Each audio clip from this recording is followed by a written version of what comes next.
하나님의 말씀 계시록 6장 1절로 8절까지 말씀입니다. 한 목소리로 읽겠습니다. 요한계시록 6장 1절로 8절까지 같이 읽읍시다. 내가 보매 어린 양이 7인 중에 하나를 떼시는 그때에 내가 들으니 내 생물 중에 하나가 우레소리같이 말하되 오라 하기로, 내가 이에 보니 흰 말이 있는데 그 탄자가 활을 가졌고 면류관을 받고 나아가서 이기고 또 이기려고 하더라.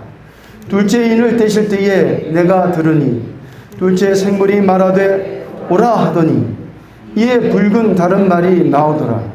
그 탄자가 허락을 받아 땅에서 화평을 자여 버리며 서로 죽이게 하고 또 큰 칼을 받았더라. 셋째 인을 떼실 때에 내가 들으니 셋째 생물이 말하되 오라 하기로, 내가 보니 검은 말이 나오는데 그 탄자가 손에 저울을 가졌더라. 내가 네 생물 사이로서 나는 뜻하는 음성을 들으니 가로되 한 데나리온의 밀 한 되요 한 데나리온의 보리 석대로다. 또 감람류와 포도주는 해치 말라 하더라. 넷째 인을 떼실 때에 내가 넷째 생물의 음성을 들으니 가로되 오라 하기로, 내가 보매 청황색 말이 나오는데 그 탄자의 이름은 사망이니 음부가 그 뒤를 따르더라. 저희가 땅 4분의 1을 권세를 얻어 검과 흉년과 사망과 땅의 짐승으로서 죽이더라. 아멘. 할렐루야. 네. 제가 요즘 조금 생각하는 게 많아서 그런지 감기에 걸리고 말았네요. 마스크를 안 쓰신 분들이 많아서 제가 마스크를 쓰고 있습니다. 그렇게 아시고 좀 답답하게 보일지라도 좀 양해해 주시기 바랍니다. 우리는 지난 시간에 요한계시록을 어떻게 읽을 것인가에 대해서 잠시 살펴보았습니다. 2000년 전의 기록물이에요. 또한 우리와 여러 가지 환경적으로 같지 않습니다. 굉장히 다른 환경 속에서 있던 그들에게 요한계시록이 주어진 것입니다. 그러다 보니 2000년이 훌쩍 지난 오늘날 우리가 2000년 전에 그 기록물을 읽는다는 것은 결코 쉬운 일이 아닙니다. 맞습니다. 결코 쉬운 일은 아니에요. 그러나 다행스럽게도 그동안에 그 2000년 전의 기록물을 그렇게 소중히 여기는 사람들이 많았던 거예요. 너무 놀랍습니다. 그냥 2000년에 쓰여진 그 기록물을 그냥 버려질 수도 있잖아요. 그런데 참으로 많은 사람이 그 기록물들을 귀하게 여겼어요. 그걸 지키기 시작했습니다. 그래서 오늘날 저와 여러분이 여러 가지 번역된 그런 글로서 접할 수가 있었던 것입니다.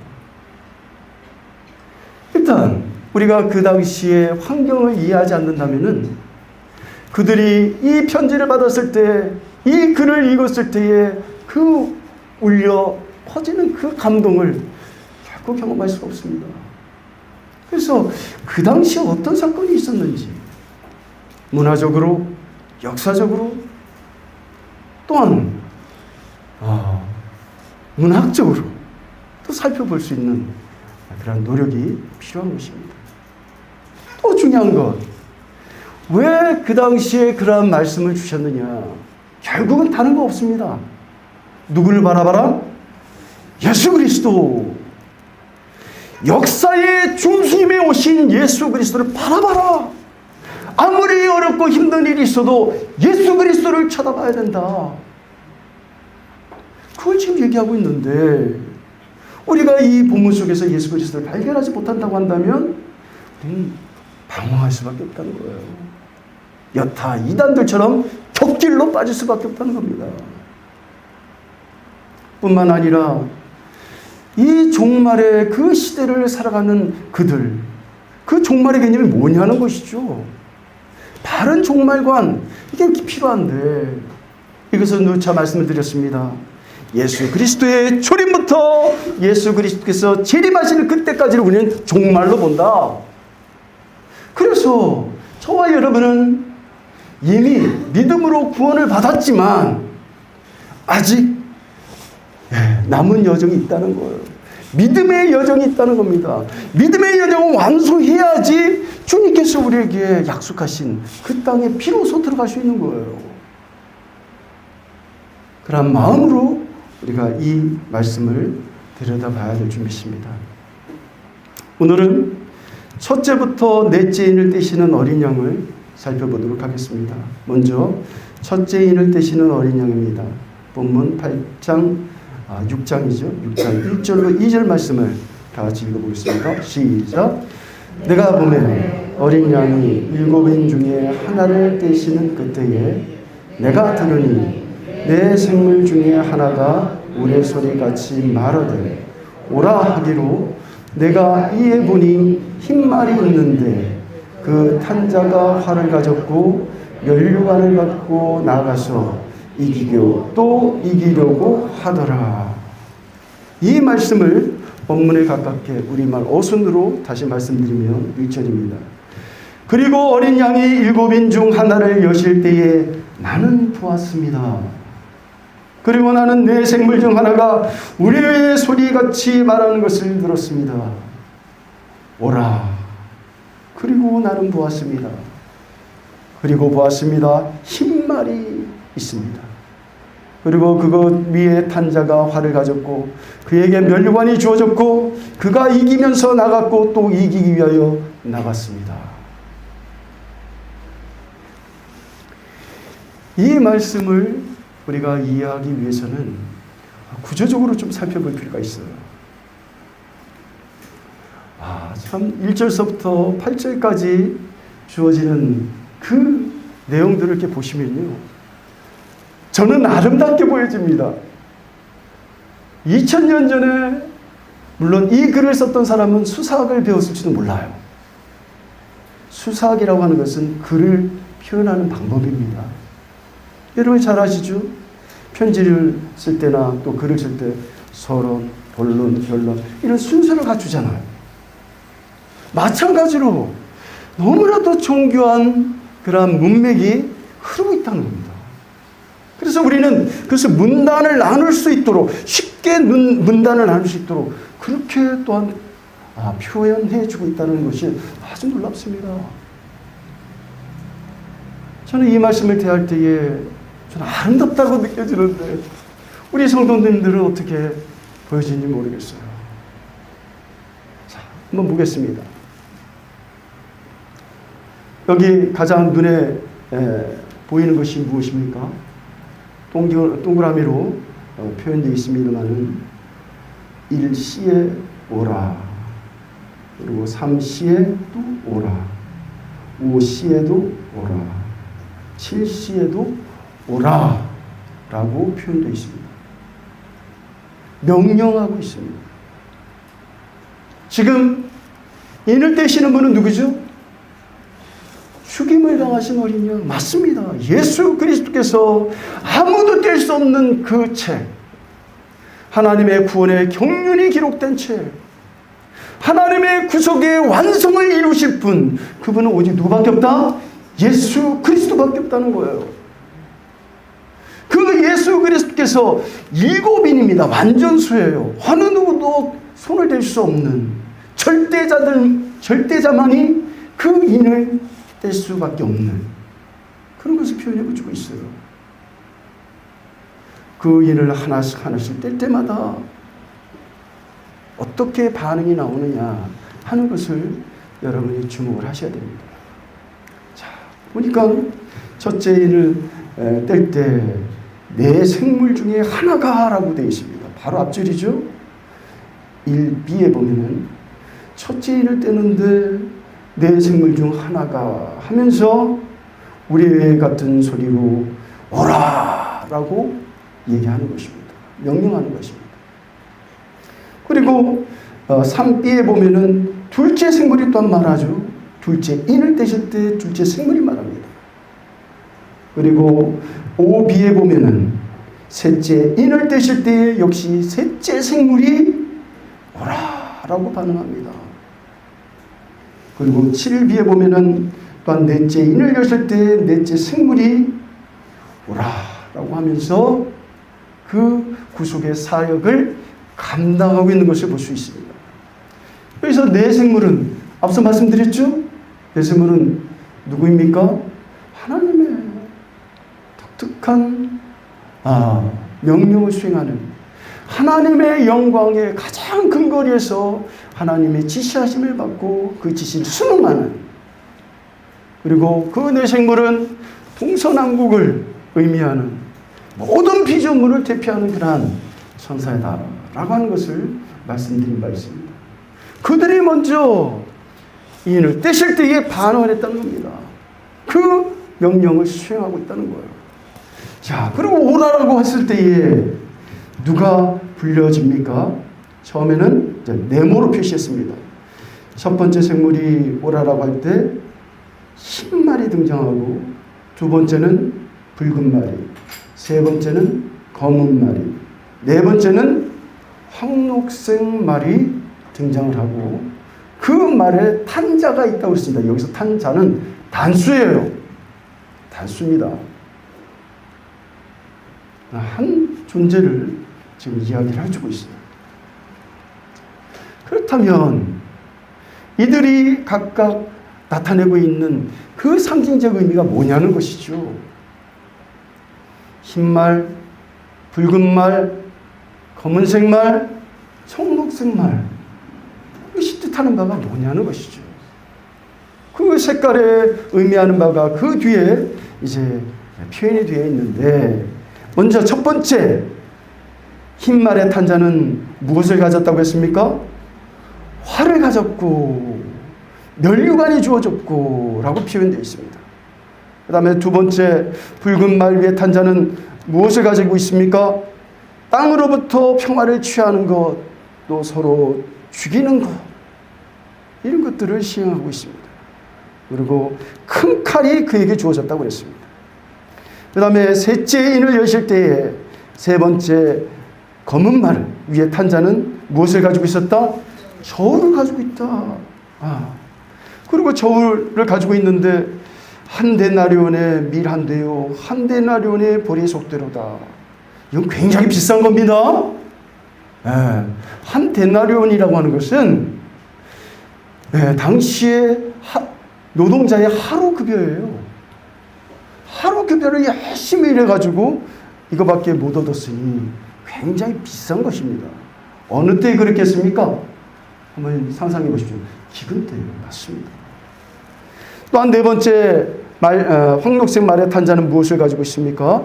사망이라는 이름이 그에게 주어졌는데, 칼과 기근과 앞에 나열되어 있던 칼, 기근, 사망 뭐 이런 것들이 나오고, 그 다음에 땅의 짐승에 의해서 죽이는 그런 권세까지 가진 것으로 이렇게 표현되어 있다는 것입니다. 자, 이제 저를 주목해 보십시오.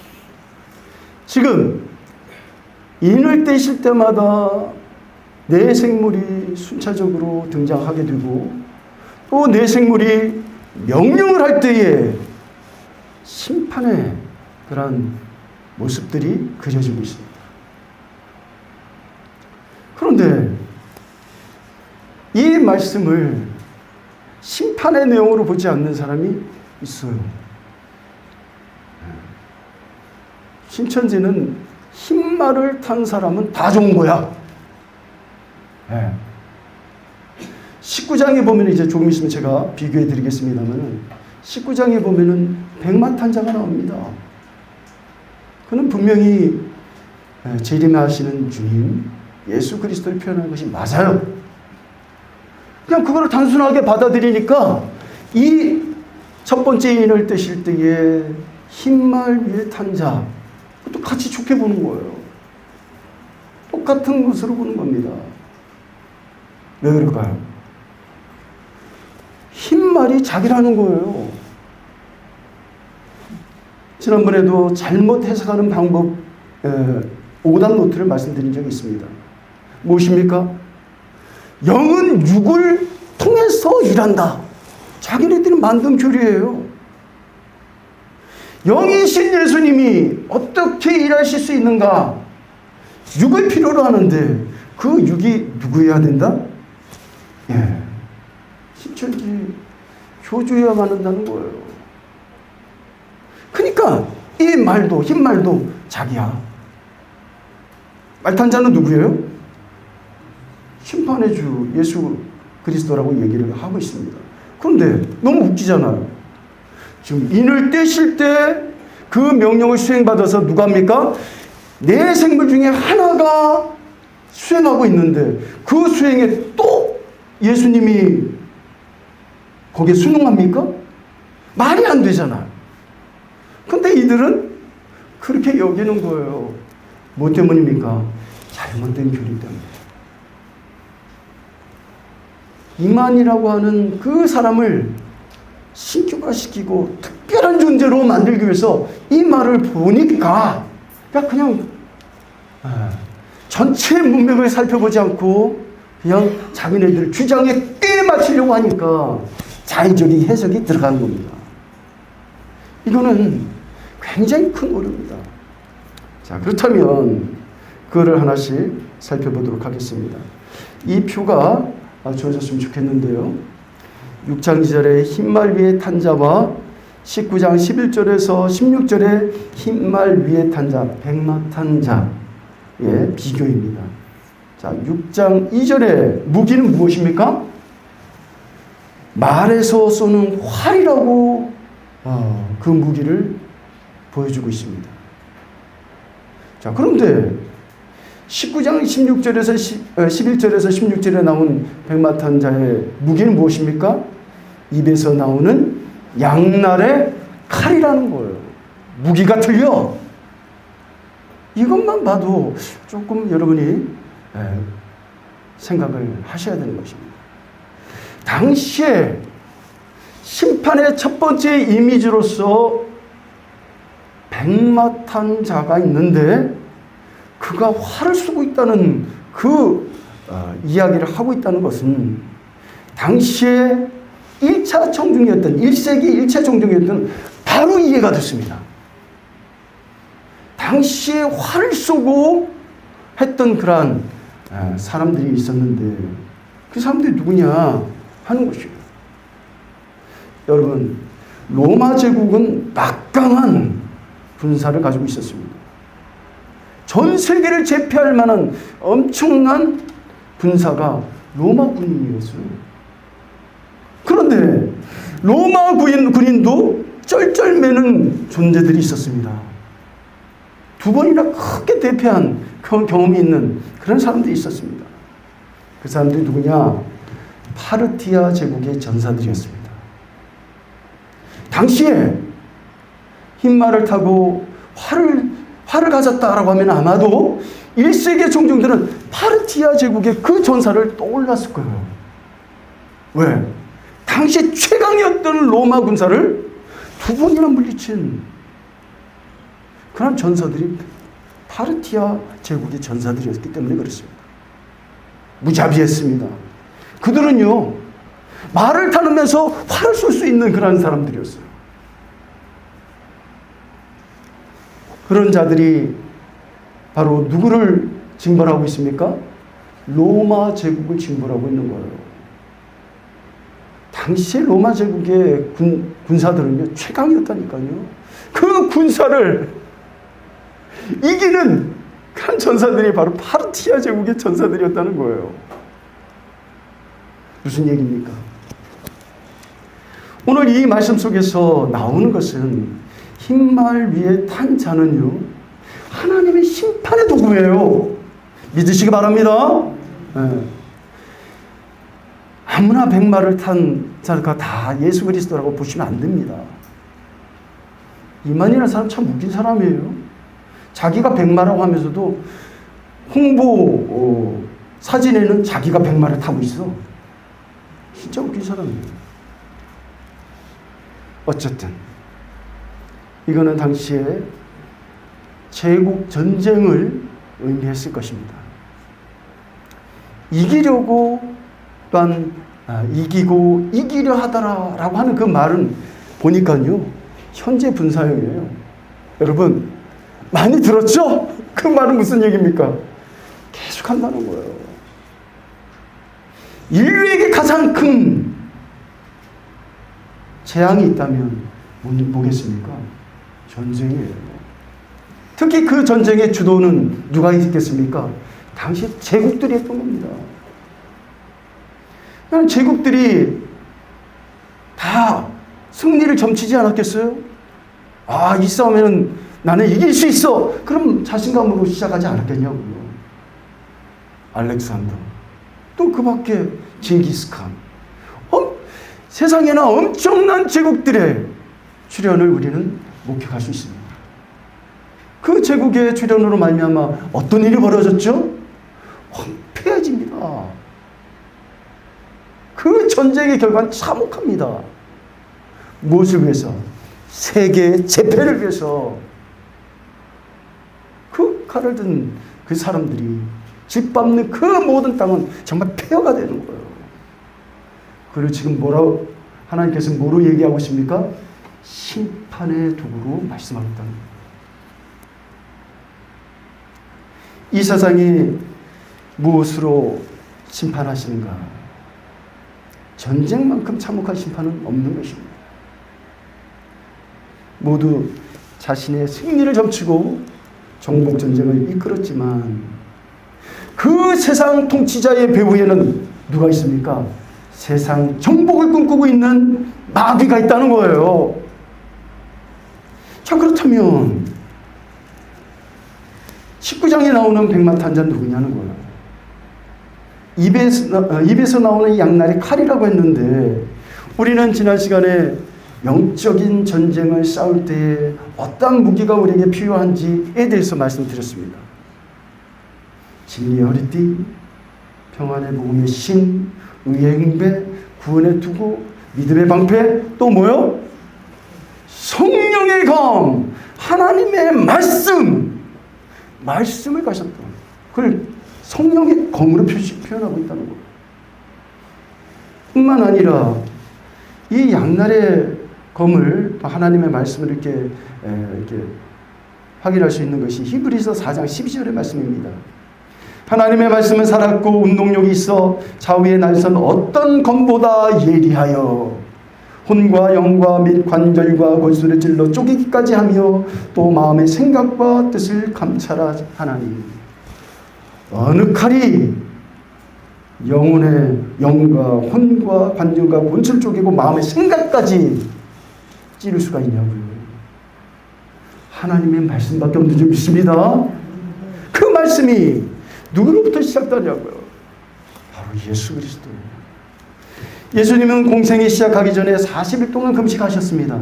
그 40일 동안 금식을 하신 다음에 도전을 받아요. 누구한테? 마귀에게 시험을 받습니다. 이 시험을 받을 때에 무엇으로 이긴지 여러분 잘 기억하실 겁니다. 무엇으로 이기셨습니까? 말씀으로 이기신 줄 믿습니다. 말씀으로 승리하신 분.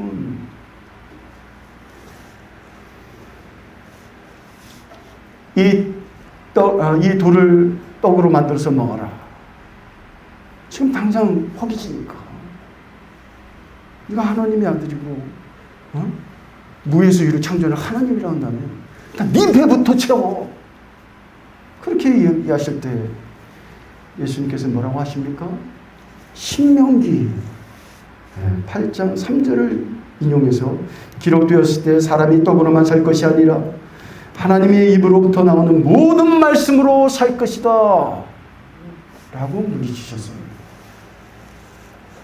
두 번째, 이제 사탄이 또 말씀을 또 인용합니다.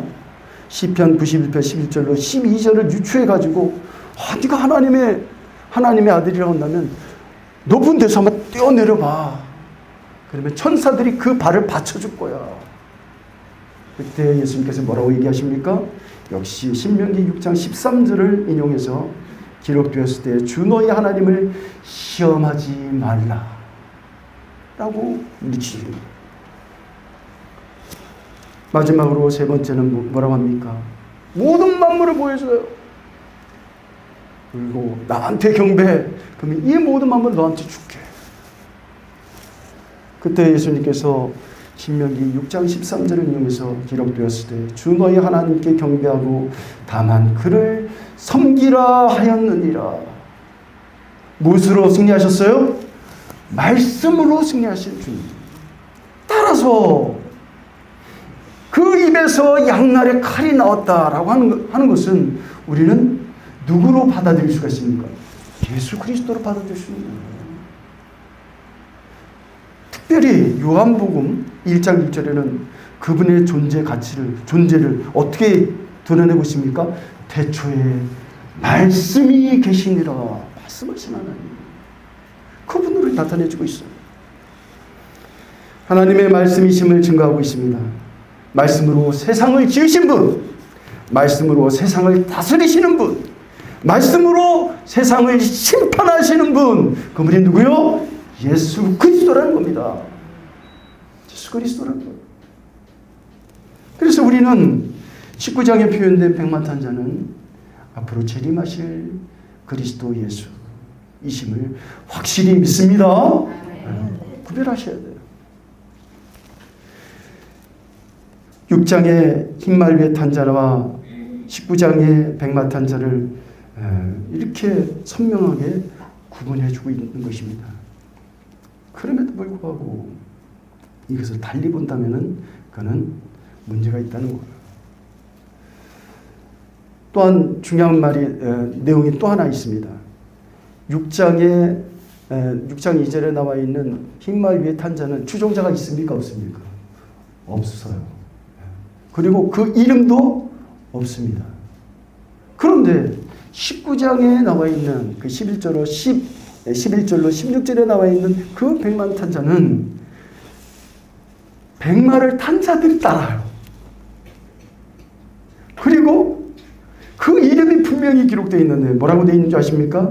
만왕의 왕이요 만주의 주이신 분.